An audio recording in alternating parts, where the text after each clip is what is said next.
everybody online for this deep dive into air cargo and media briefing as part of Global Media Day.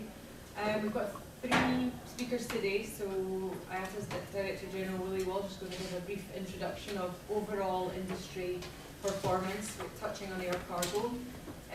Ghislaine, our Economist, and specifically in air cargo, she's going to do a deep dive into the industry's economic performance. And then Sullivan, who you all know, IATA's Global Head of Cargo's, going to talk about IATA and the industry's priorities.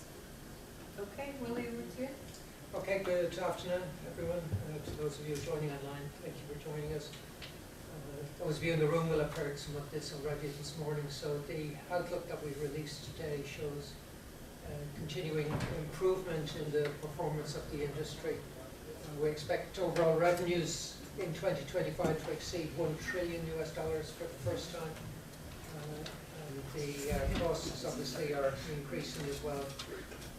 We're looking at a net profit for the industry of $36.6 billion, which clearly is a big figure, but when expressed in margin terms, it represents a net margin of just 3.6%.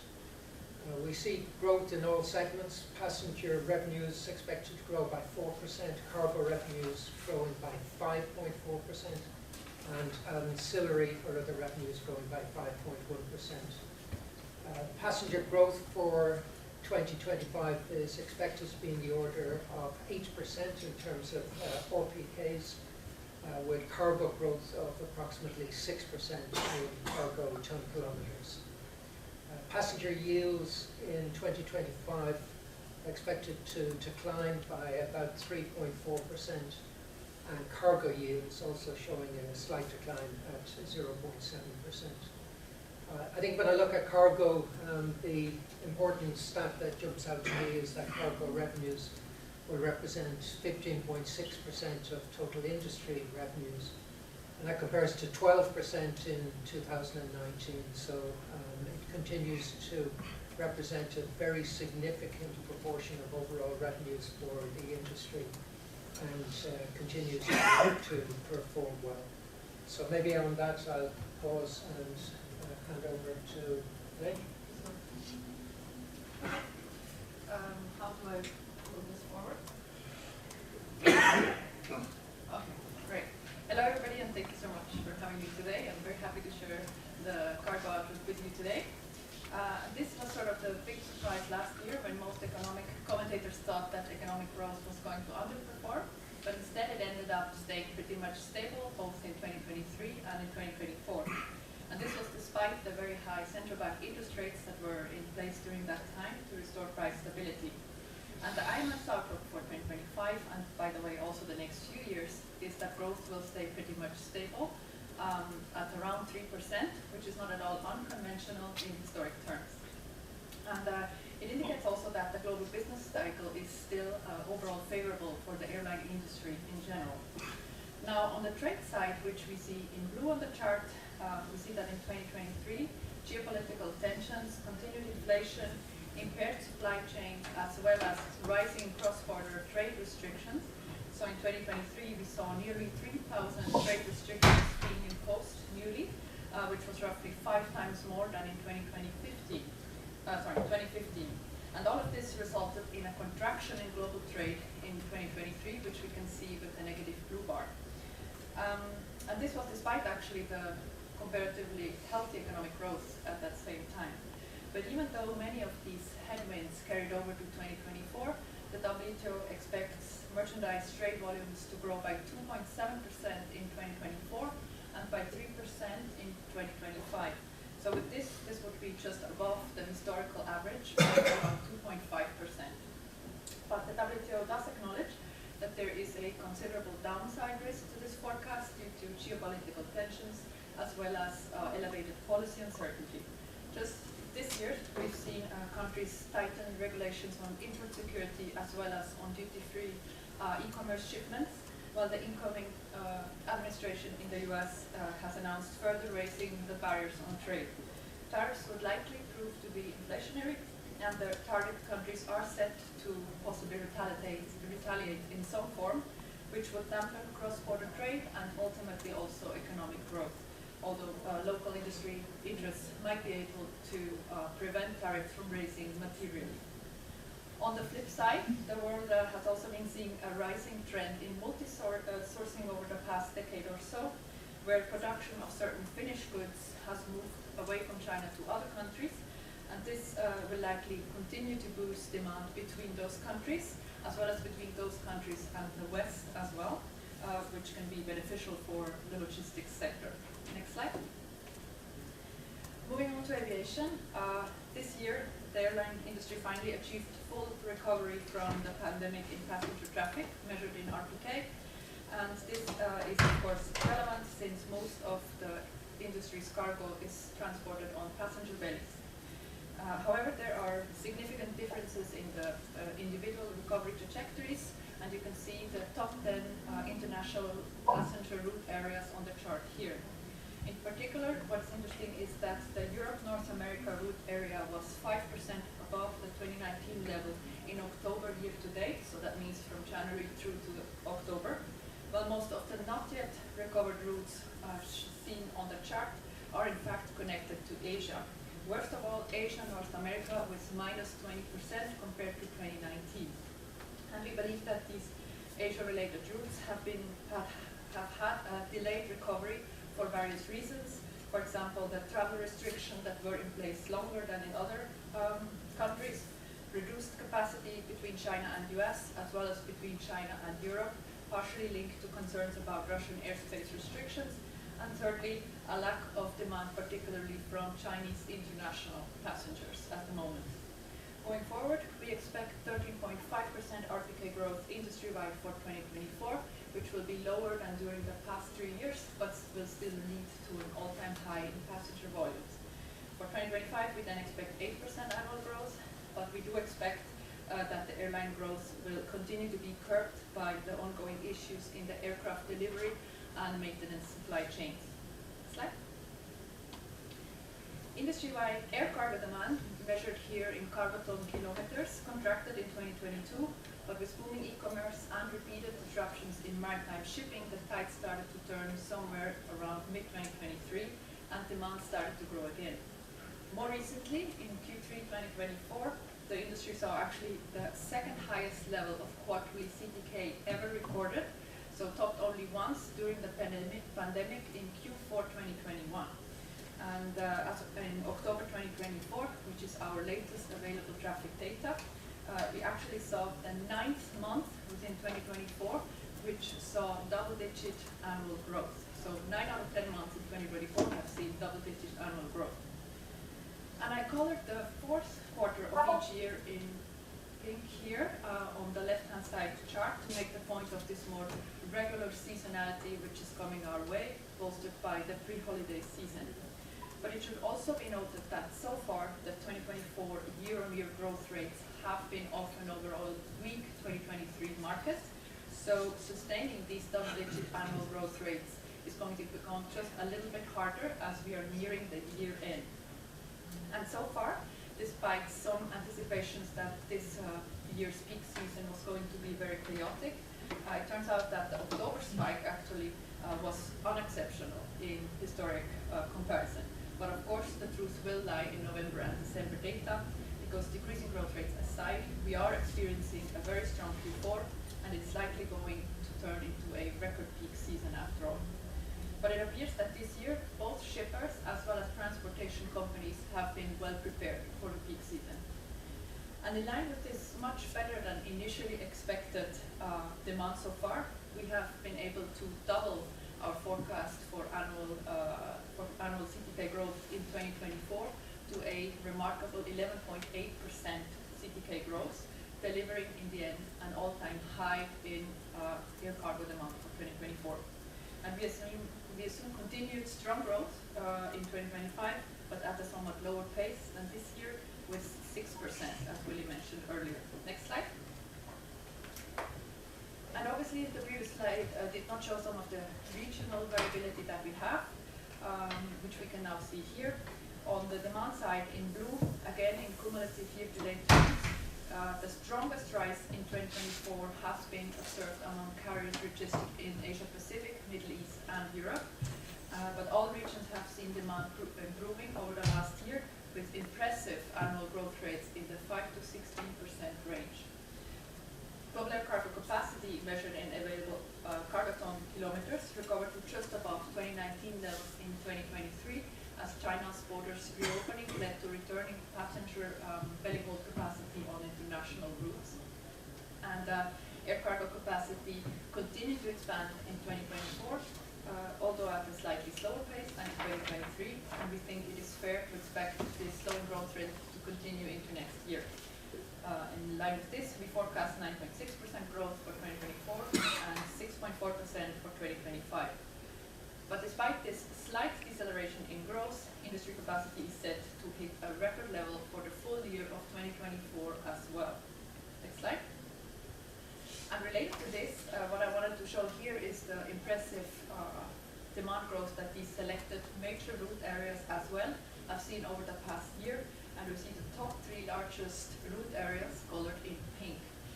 And I should mention that this chart shows bidirectional and most importantly segment data or leg data. And we believe that a lot of what we see here is thanks to air cargo actually moving from Asia into Europe and into North America, not just directly point to point, but also via the Middle East or Africa, or even sometimes with an intermediate stop in Europe as well, leading to this wonderful growth rates across the board. Next slide, please. And what you can see here is the evolution of the use of dedicated freighters over time in blue for the industry overall, as well as for the 3 largest air cargo route areas. We see the freighter share in 2019, then at its height in 2021, when there were only very little passenger flights available, and in 2024, again in year-to-date terms. And what you can see is that industry-wide, there is a normalization of the use in dedicated freighters, with the share slowly going back down to pre-pandemic levels. However, on the trans-Pacific route area, so between Asia and North America, we have an even higher share of dedicated freighter use today than we had in the height of the pandemic. And on this specific route, we are also seeing heavily reduced belly capacity, which of course is related to a lack of passenger flights, which we discussed earlier. So while belly capacity is moving away from China, we see that freighters are actually moving towards it and towards e-commerce for that matter. Next slide. And what I wanted to talk about here is that against all expectations late last year, the normalization of the air cargo yield back down to the 2019 level actually ended up coming to a halt in 2024. In October, latest available data, again, despite ongoing capacity growth, the global yield for air cargo was still roughly 50% above its 2019 level, and it grew by an impressive 11% year on year, delivering the 3rd month in a row with double-digit growth. And the fact that there is no sign of the average yield reverting back to its pre-pandemic level can partly be attributed to the fact that large e-commerce companies, as well as shippers that shift from sea to air transport or sea air transport, are competing for tight capacity with the already existing air cargo clientele. And this puts upward pressure on yields, and as a result, we are seeing a slight upward trend in the global yield, but there is plenty of regional variability behind that. It is primarily the rates on those westbound routes out of Asia and the Middle East into Europe and into the Americas, which have increased massively over the past year, while many other major trade lanes, including those respective backhaul routes, as well as the transatlantic, are actually seeing lower rates than last year. On a global level, we therefore revised our prediction for the yield upward, forecasting a smaller than expected decline of minus 3.5% for the full year of 2024, and an almost flat evolution for 2025. As a result, yields are expected to remain roughly 1/3 above pre-pandemic levels in both 2024 and 2025. Next slide. On the other hand, disruptions in maritime shipping re-emerged in late 2023, and as of last October, ocean container rates were still up 194% year on year. This is of course extensive, still nowhere near the heights that we experienced in 2021. But still, these high ocean container shipping rates have brought about another sharp drop in relative air cargo rates over maritime shipping in 2024, which you can see on this chart here. And this again radically increased air cargo's competitiveness compared to what it was before. In 2024 so far, it was on average roughly 6 times more expensive to ship something by air rather than by sea, while before the pandemic it was roughly 10 to 15 times more expensive to do the same. So this is a pretty comprehensive shift. And the global sea freight market does appear to be set for another turbulent year in 2025 as geopolitical and strike-related uncertainties and some upcoming market reconfigurations in the sector as well are set to sustain at least above average maritime shipping rates for the next year as well, despite new vessel deliveries that are set to bring additional capacity to some of those shipping lanes. So this situation could continue to favor air cargo compared to what we have seen before. Next slide. And this brings us to the revenue. Here you can see the airline's total revenue over time, which recovered to 2019 levels in 2023. And as per our new forecasts, the airline industry's revenue is projected to reach $965 billion in 2024, growing 6.2% year on year and reaching a record nominal value in aviation history. And most of the airline industry's revenue and the industry's revenue growth continues to come from the passenger side, which is red in the chart. But for air cargo, which is blue in the chart, with the higher than expected demand and the lower than expected decline in yields that we talked about before, we revised our revenue growth forecast for 2024 from a previously expected contraction to now a small increase of 7%. In 2025, cargo revenue is set to increase by 5%, and the cargo revenue share will remain elevated at around 16%, both in 2024 and in 2025, still a notable 4 percentage points above the 2019 level, as Willie mentioned before as well. Next slide. And here we can see the cargo revenue specifically just a little bit bigger, and this shows that the cargo segment remains markedly above pre-pandemic levels in both 2024 and 2025, thanks to the extraordinary traffic growth that we have seen. Just from looking at this chart, it appears that the industry has undergone structural change after the pandemic, and that for the better. However, it will be interesting to see how air cargo is going to adapt if ocean shipping rates drop back down to pre-pandemic levels and volatility, or if large e-commerce companies shift away from purely air transport to a more hybrid model based on a mix of direct fulfillment and forward stock. Next slide. And this is just a summary of the things that I've already said. Broadly, we have a steady growth outlook for both GDP and for goods trade next year, both outpaced once again by even faster growth in air cargo volumes, which continue to benefit from booming e-commerce, among other things. But the industry will likely continue to face headwinds from aircraft supply chain issues and weather events, and many uncertainties do remain related to geopolitical tensions, social unrest, as well as the general outlook on trade, also with the incoming administration in the US. Given the severe interconnectedness as well as the sensitivity of this global industry, one thing we do know for sure is that we do need to remain ready and adaptable for future surprises. Next slide. And I think that this is already. Thank you so much for thank you, Ghislaine. And we'll take questions at the end. I'll now hand over to Brendan. If I drive. Yeah. Good afternoon and good day everyone online. Great to see you and speak to you all. If you were in the session before, you'll hear some of that being repeated, but we'll make sure we go into the detail on not just digitalization, but some of the other issues affecting air cargo. So we just heard about one of the areas that's a large driver for air cargo, which is e-commerce. The e-commerce consumers are the buyers of the goods that ultimately end up moving by air. It is these consumers who are injecting these required levels of service that the transportation providers are then trying to fulfill. And one of those is a need for speed. Very specifically, they are making sure that they want fast and efficient delivery. That could be from forward distribution centers or direct distribution. Given that e-commerce currently represents about 20% of what moves by air, and looking to grow to a third in the coming years, it's obviously a very important area that we address. To deliver on that speed, digitalization is one of our main priorities and is absolutely crucial for us to do so. One of the things that we need to do is move from the current legacy messaging standard, using technology that's up to 50 years old, into the data sharing approach, which we call the One Record standards.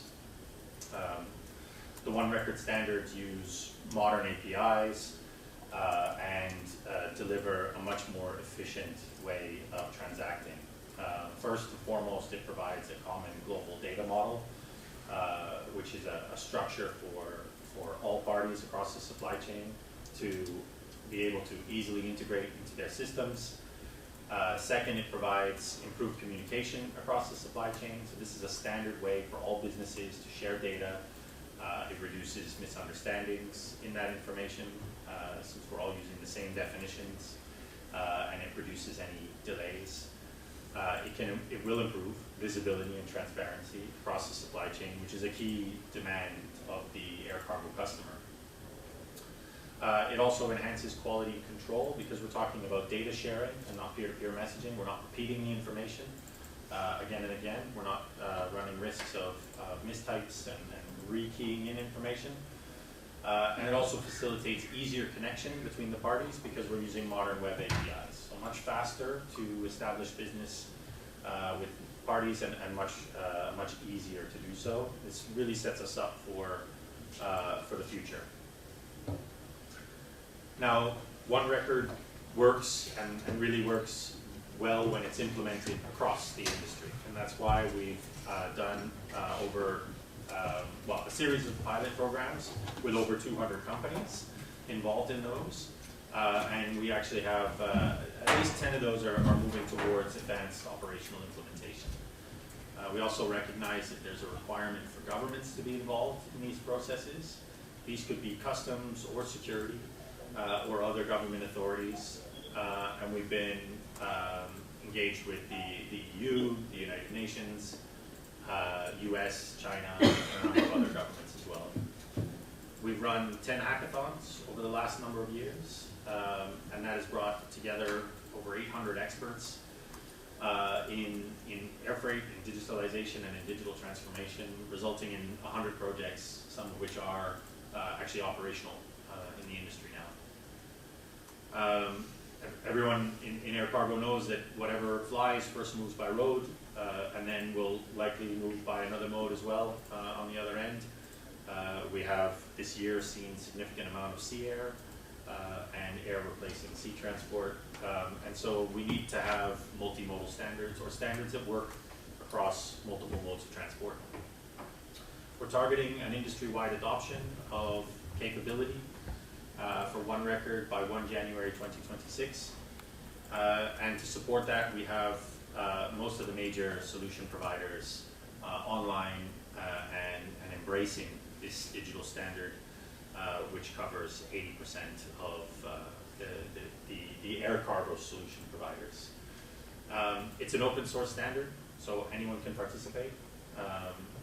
They can participate in the hackathons. It's free to access the standard itself and develop really quickly any of those tools and resources.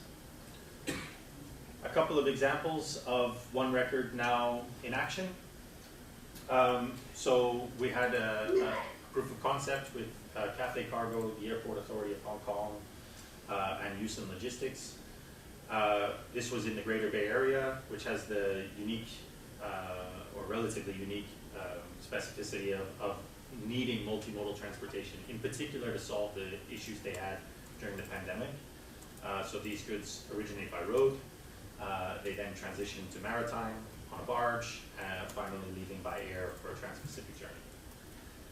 Managing that data across multiple modes of transportation and not having to rekey in that information across each of the supply chain parties was incredibly important, and that's a big challenge for the industry to address. So using one record means that the original shipper actually puts that data out there. It's shared and accessed by those parties who need it when they need it. It's not rekeyed, it's not re-entered, and it's not transmitted across legacy messaging, sometimes losing some of the specificity of the messages. So ultimately, this was incredibly successful to show and maintain visibility and transparency across a multimodal supply chain journey. Another example is actually, again, in the same area of the world, but using an IoT device. So these are the time and temperature sensitive data loggers that we use connected to the internet to monitor and control shipment conditions. In this case, these were semiconductor thermal paste shipments, which have very specific requirements on the conditions of transport. And so the airline actually had their own IoT platform where they deployed the device, and the freight forwarder was able to access that information in real time via the One Record API. This means that they were aware of all the environmental conditions that were affecting their shipment. They were also able to see real-time location for the shipment as it moved throughout the journey. So that's obviously really important for high value and temperature sensitive shipments. Another very important area are vaccines. Air cargo obviously moves a lot of vaccines. During the pandemic, we moved billions of doses of vaccines to people all around the world. And they have very strict temperature control requirements to ensure the viability of the medicine when it arrives. And when we have multiple parties, there can be a lack of transparency and visibility. So again, in this case, using a connected IoT platform, the freight forwarder and shipper and pharmaceutical company, the ground handler, were all able to access the information in real time as to what was happening with the conditions of transport, the temperature, the controls, so it could be vibration or movement, and it also avoided the reliance on any paper documentation for going back and correcting anything. All of this was shared across the complete supply chain in real time. So starting in 2023, the Cargo Advisory Council, which is a group of airlines who advise IATA on priorities, asked IATA and the industry as a whole to look at what other methods do we have to accelerate digitalization in the industry. In particular, highlighting the importance of this data sharing. So we developed the digitalization leadership charter around 5 pillars. Developing a unified and collaborative digital strategy. This is really around that interoperability and data sharing standard across the entire supply chain. Enhancing the organizational resilience. Obviously, for sharing data, we need to make sure that we are building cyber-secure infrastructure, as well as when we're exploring new and next-generation technologies like artificial intelligence, we're doing that in a responsible fashion. That we pursue, and because digitalization can help support so many other initiatives, that we pursue, in particular, sustainable digitalization. So that's in the technology initiative itself, but also in how that technology and data can help support our better understanding of where we're supposed to go. Pursuing digital excellence, so staying on top of any of these emerging trends. Probably the easiest one to point to right now is generative AI. But that we stay on top of that, we understand how it affects air cargo and how it can be harnessed and used. And then used in a ethical fashion. So embracing those emerging technologies and doing so responsibly. We launched this at World Cargo Symposium earlier this year with 5 initial signatories. We now have 17 signatories of the charter, with more to come by the end of the year. They meet twice a year at the moment.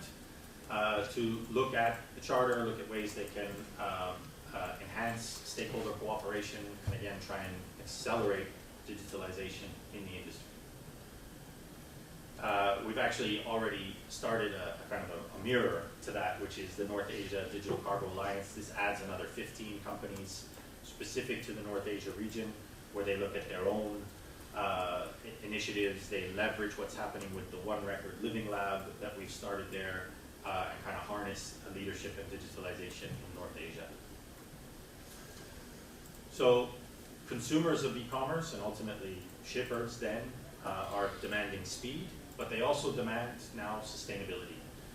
In terms of the customer, the purchasers, the surveys have indicated that 73% are in favor of reusable packaging for their doorstep deliveries, and 79% have actually changed their behavior, their shopping behavior online due to sustainability concerns. So they've moved to options where there are more options that they believe are sustainable available to them. If you've ever purchased anything online, you'll see that many of those packages can be empty space, largely empty space, which is very efficient for the shipper, but very inefficient for the movement of goods, especially when we talk about moving things by air. And you know that there needs to be a more efficient utilization of space. So as a result of those requirements from the shippers and the customers, it becomes one of our key priorities for air cargo. First and foremost, air cargo as an industry committing and contributing to the industry commitment toward net zero carbon emissions by 2050. Adding to that, the reduction on perishable loss along the supply chain. Looking at driving sustainability and efficiency in cargo handling and operations, and reducing plastic waste in air cargo operations, as well as enabling circular economic practices. Our priorities in that space are first around the reduction of single-use plastic, so to reduce the amount or the thickness of the plastic sheets which we use in air cargo. Air cargo uses a lot of these for protection against inclement weather and for efficiency. And then also looking at how we can not only reduce the thickness or remove them entirely, but also the size. Not every shipment needs the same. That may be an echo online. Hi, sorry, the person that just joined, if you could mute yourself, thanks. Good. Yeah, so to reduce the size of the plastic sheeting as well. We want to provide some guidance and procedures around reusing the plastic sheeting when it's still in condition to be reused, or the promotion of and use of completely reusable alternatives to plastic. And then when it comes to recycling, looking at procedures for segregating those materials out and recycling them, along with the recommendations for the infrastructure and equipment that would be required. We developed some new guidance material on these single-use plastics. We mapped this along the journey. Those of you may be familiar, this is the master operating plan. So these are all the touch points along the air cargo journey. And here we've identified where plastic can be added or removed, or both, from the shipments throughout its journey. So we looked at all of those different touch points and where we provided some guidance on where it could either be replaced, reduced in size, thickness, or removed entirely, and where there are perhaps opportunities for alternative uses, so completely non-plastic items. And I think that's an important step for the industry to reduce the overall amount of single-use plastics that are in the industry. I mentioned perishable food loss or perishable loss along the supply chain. So the Food and Agricultural Organization estimates that there's 940 billion a year in loss. A large amount of that is in consumption of the food, where we overpurchase and we don't actually use it. And then 14% of that is actually in the supply chain distribution. And so we've developed some guidance. Again, we base this on all of the different touch points in the air cargo journey, where we can reduce or better manage and monitor the conditions in those critical control points along the air cargo journey. I talked briefly about these IoT connected devices. They are a very important tool that we can use to monitor and to provide real-time data. That said, there is a complex approval process for them because they have the potential for electromagnetic interference. Many of them contain lithium batteries. We have rechargeable and non-rechargeable versions. And so all of that needs to be addressed. We first developed a recommended practice on how to address that, what are the conditions, where are the different regulatory requirements, and we've now developed an actual assessment to streamline and expedite that approval process. The assessment actually ensures that those devices are compliant with the recommended practice. It doesn't replace the airline approval process, but it gives them all of the conditions that have been verified by IATA during that certification process. We just had the first company go through that assessment. Their name is Living Packets Group. So they provide smart, reusable, secure packaging solutions. And we just recently provided the IATA validation for their shipping solution called the Box. So, as I said, shippers and consumers need speed. They need efficiency. They want sustainable options, and they also want a secure supply chain. It's been reported quite a bit earlier this year, as of July 2024. So there were a number of shipments containing some unstable incendiary devices. These are known as improvised incendiary devices, or IIDs, that were allegedly sent by air cargo in Europe. They were reportedly sent inside parcels consisting of a combination of electrical items and liquids that caught fire during transport to an aircraft, in between aircraft and logistics facility. Later on, in September 2024, an EU member state reported the matter to ICAO as an act of unlawful interference. The exact nature of that interference remains classified at the national levels. There are definitely still investigations ongoing. But based on the reaction from regulatory authorities, the regulatory authorities believe that these were deliberate and designed to cause damage and disruption.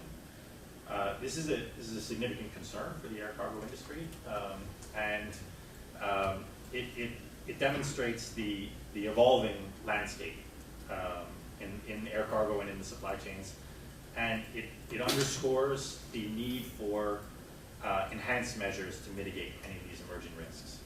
So IATA is committed to ensuring that these emerging threats are appropriately addressed. In response to this, several states imposed additional security requirements or recommendations for inbound cargo and mail.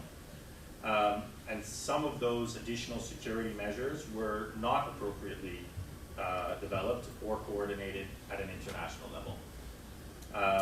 This resulted in a disjointed and not suitable operating environment where it was different in different parts of the world. In some cases, the requirements were actually constrained into particular geographical regions, which ultimately just shifted the vulnerabilities to other areas. As I mentioned, this is an area of concern. We are focused on a safe and secure supply chain. At the moment, our priorities are ensuring that our members are adequately informed to understand these risks that could potentially be posed by these IIDs. We encourage better coordinated approach to the response from states in similar or future areas. And of course, longer term, examining whether the existing international framework sufficiently addresses the issue of emerging IIDs. So I just wanted to highlight that as another area that is obviously being largely talked about this year, and that we continue to stay heavily involved in. So with that, thank you all very much. And so I think if you can either unmute yourself to ask a question, or raise your hand, or type a question in the chat. I don't know if anybody's got any questions. I think you covered that perfectly. Sorry.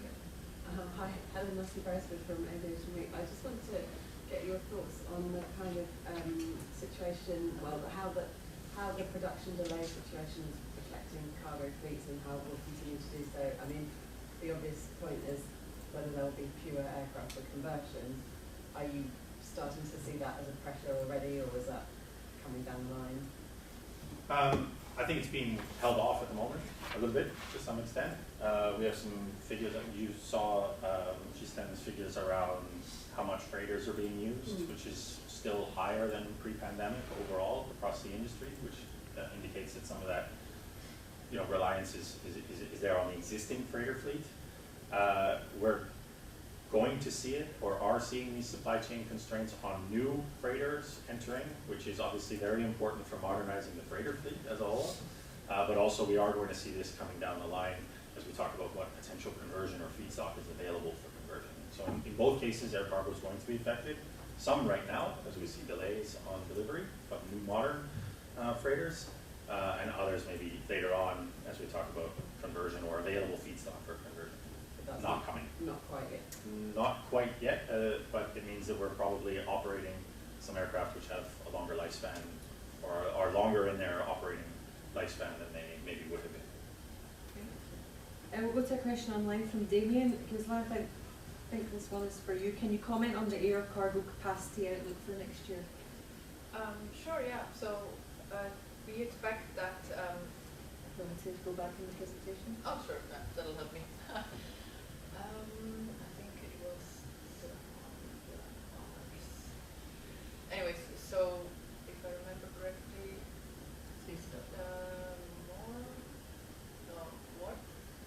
more. Yes, here we are. Sorry, it was the previous one. Yes, so here you can see on the first part of the slide, that's more or less what we are seeing now in 2024, which is, I remember, what did I say, roughly 8% or 9% capacity growth, or whatever now. And then in the next year, we expect that it's going to continue with strong growth, but less than this year. Let me just try to find the numbers again. 9.6 and 6.4, is that it? That's what I remember. Right. So, yes, indeed. So, 9.6 for 2024 and 6.4 for 2025. So, essentially, continued strong growth and with a higher base, a bit of a lower percentage with the orders that have been put in place and with a strong demand. I think that's more or less what we expect to happen. Thank you. Any other questions? Yeah. Yeah, Graham? Yes. Oh, Go for that one. yeah. Yeah, please go ahead. Somebody just spoke. Okay, I'll speak. Yeah, Will Walsh here from Cargo Works now. So Hi, it's a Will. question for Brendan, really. Yeah. Hi, Catherine. You mentioned this North Asian Digital Cargo Alliance. Can you say a bit more about that? What is it? Why it started? Who's behind that? So it's IATA as well as the airlines in the region, and it mimics the Digitalization Leadership Charter. It's the exact same principles. And it comes out of our One Record Living Lab that we have in North Asia. So China has some very specific rules and regulations around data and data sharing that are maybe different from other parts of the world. And so they have some specific constraints and or opportunities. And so essentially this is a group there in North Asia who are much closer to that particular topic. And they're basically discussing not just One Record, but all of the Digitalization Leadership Charter elements. So the same 5 pillars, but just tailored to the specifics in the regional market. Yes, it's to try and make sure digitalization in One Record sort of works for that Chinese market. Absolutely, yeah. And that as they look forward, so we know that it just, not air cargo specific, but a lot of AI research was being done in China, and they were, highly advanced in many respects. And so they have very unique perspectives that are based on what's happening with the universities and so on and so forth. So all, not just One Record working, but all of these other future initiatives that we're exploring, also working and able to function in that specific market. Okay, thanks. Graham? Yeah, sorry. It's about the nature of the e-commerce market. Are we talking about sort of mature companies that are sort of driving forward digitalization, or are we talking sort of small companies that are effectively holding us back? In other words, is that e-commerce really driving us forward? Is it holding us back according to the sort of the nature of the companies that are producing all these shipments? I think we're seeing this convergence of modern companies designed around a truly digital experience focused entirely on the customer. And that would be the e-commerce retail. That's their whole operating MO, meeting the airline sector somewhere in the middle. And it's resulting in a what has been referred to a number of times as a paradigm shift in air cargo. And it really does require air cargo to address their digital capacity and capabilities in order to serve that customer base. E-commerce moves in a number of different ways. There's different scenarios for transportation, and there are combinations of that, consolidated, direct shipment, via the postal operators. But ultimately what's required is the customer wants to know where their goods are and when they're going to get there. And the majority of them want that with some speed, which air cargo can offer, but we need to add that layer of transparency and visibility to the movement of those goods. And that's why I say it's kind of this convergence. We do see airlines who are capable of that, ready and operating today. And then we see airlines who are, built around kind of legacy environments, peer-to-peer messaging, and there needs to be that kind of middle layer that provides that transparency until such a time as they finish their digital transformation. Perfect. We've got another question online from Michael Wankey. How disruptive could Trump's plans for tariffs be, and could you quantify how much trade could be lost because of duty changes? Ghislaine, over to you. We've also got Maria, our chief economist, here in case she wants to add some additional colour. Yeah, we don't have the particular numbers on trade, so to speak, but the potential of what I've seen of some people who have done the analysis is obviously quite large, depending on what kind of tariff is going to be put in place. We've heard a lot of different proposals that could have a very small impact up to a really huge impact, bringing back the effective tariff rate back to, I think, the 70s or something I've seen on certain analyses. So it's definitely, the potential is huge, and it will very strongly depend on what is actually going to be the final choice. For example, also, are we going to see trade on only trade tariffs on only certain countries or shipments, or an overall rest of the world tariff, which could be possibly much more inflationary.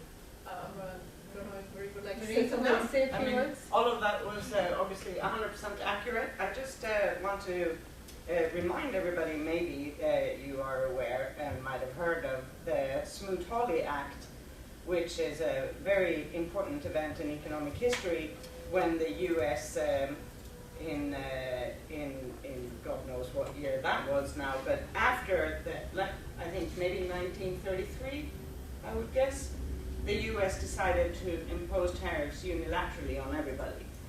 So the crash had already happened. Yeah, we can't blame the tariffs for the crash, but we can totally blame the tariffs for the depth and length, duration of the recession that happened in those days.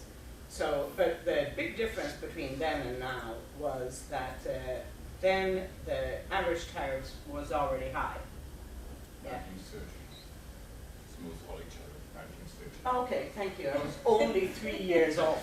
Yeah, thank you. Not everything happens in Exactly. So anyway, so if the radical thing were to happen, that Trump actually imposes tariffs on everybody and everybody retaliates, it will probably not be as bad as in 1930, because we're coming from a very low, or much lower average tariff base. And then, so that's sort of the Mad Max disaster scenario. And a better scenario is obviously that there are so many vested interests in the various industries around the world that they are going to prevent the Trump administration from having any kind of material impact on tariffs. And I guess most of our numbers and forecasts are incorporating more of that benign kind of output scenario. Yeah, thanks. Brendan, question from you from Bridget. Have we got any sustainability hackathons planned in conjunction with So we've actually had sustainability challenges in the cargo digitalization ones, in the hackathons. We just call them cargo hackathons, actually. And so we put different types of challenges out there, and there have been some sustainability ones. The next one is at the World Data Symposium, held in February in Dublin. That one is, given its what it's being held with, is going to be largely focused around data. Journalists are welcome, and we would encourage that. And then as we look forward into the future ones, I think it's a fantastic idea to maybe carve out an extra specific challenge on maybe not the digital side of sustainability, but the physical side of sustainability. So I think it's a great idea. We've done some of it, but we haven't really gotten into the plastics or any of these other areas. Perfect. Any final questions before we wrap up? I have one. Sorry, you go. You do it. Hello. This morning it was said that the effects from the Red Sea and the Panama Channel on air cargo is visible in your projections for next year. Can you quantify them, that if the situation changes and the Red Sea becomes available again for sea cargo and the Panama Channel, that reduces the growth projections for air cargo? We haven't quite made the scenarios in that sense, but we definitely believe that a big chunk of the growth in the moment is also coming from e-commerce and not just from the Red Sea. So there is definitely an extra boost, but we do believe that even if, let's say, the Red Sea opens again completely, which I wouldn't necessarily expect to happen anytime soon, but if it does happen, we will have, of course, some overcapacity in maritime shipping and then lower yields, and then maybe that could be disadvantages for the airline industry. That is definitely true, but I think the growth outlook wouldn't change extremely. Let's put it that way. Just one last question on the pharmaceutical sector. How important as a contributor to the growth that you're expecting is that? I don't have the pharmaceutical numbers. We can pull up some of it, but the pharmaceutical has always been a major part of air cargo. I think it sits around 12% of air cargo. So it's significant, and obviously a lot of pharmaceuticals are these higher value shipments, which have these extra requirements for controls and that sort of thing. So it's a very important sector for the air cargo industry, and it requires these enhanced capabilities because not everyone, and not what we recognized during the pandemic was not all parts of the world are capable of dealing with all types of pharmaceutical transportation. It does require specialized infrastructure, training, and so on and so forth. So we have some 500 CIV pharmaceutical locations around the world. That I think that is indicative of just how important it is to the industry as well. So it's definitely a big part of air cargo moving forwards. And is that 12% significantly more than it was 5 years ago, or is it just that we're all talking about it more now since the pandemic? It has had significant growth year on year. I will get the numbers for you. We can pull that up. But it has been significant year on year. It's been an emerging topic, and not sort of just flat growth. I think we're also paying extra attention to it because we saw what happened when supply chains were disrupted during the pandemic. That was very visible to the industry as opposed to just air cargo always handling pharmaceuticals and vaccines on a daily basis. I'll go back to online. Will, you have your hand up? Did one link to that. I listened to a forwarder talking recently about how some traditional air cargo commodities or verticals are seeing some declines, automotive and actually even pharma as well, or threatened to go through so. That's being kind of masked by the big boom from e-commerce. Are you getting any feedback about that, about underlying trends, how much e-commerce is now makes up of air cargo and how much growth is now relying on that e-commerce and with some other verticals actually in decline now? I don't have any figures with me, Will, on declining other segments. That said, what I can say is e-commerce represents about 20% of air cargo. And in the next couple of years, estimates that it reaches about a third of air cargo. So it is a significant portion of air cargo. But moving forwards, what we're seeing is that e-commerce is really becoming just the way of transacting. And it gets harder and harder because there's e-commerce pharmaceuticals that are being shipped and moved around the world. So I think it is putting some strain on the overall available capacity. just as we're seeing, but it is now e-commerce is a sort of a big indicator or a big part of what is air cargo. Now we'll go to the final question, which is Damien online. Does anything more need to be done to help airlines combat the likelihood of incendiary devices being placed on aircraft, or are the current measures enough?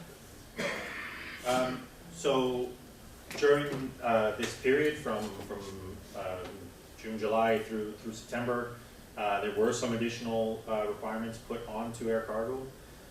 This was for advanced data sharing. So these are the preloading advanced cargo information type initiatives. And it was for increased additional data. Some of those measures were actually pulled back. And I think that shows that we have good measures in place in air cargo. We have good programs in place in air cargo. We have good screening. The rollout of enhancements needs to be done properly and coordinated across the industry.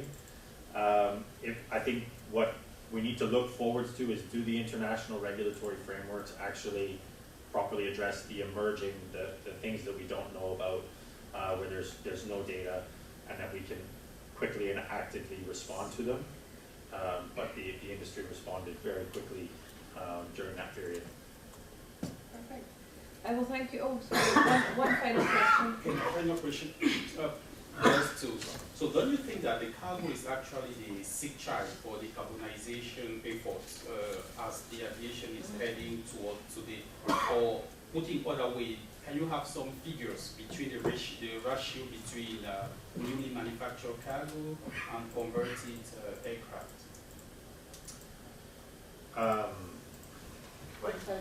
Can I ask you, do you mean because of the age of the aircraft? Exactly.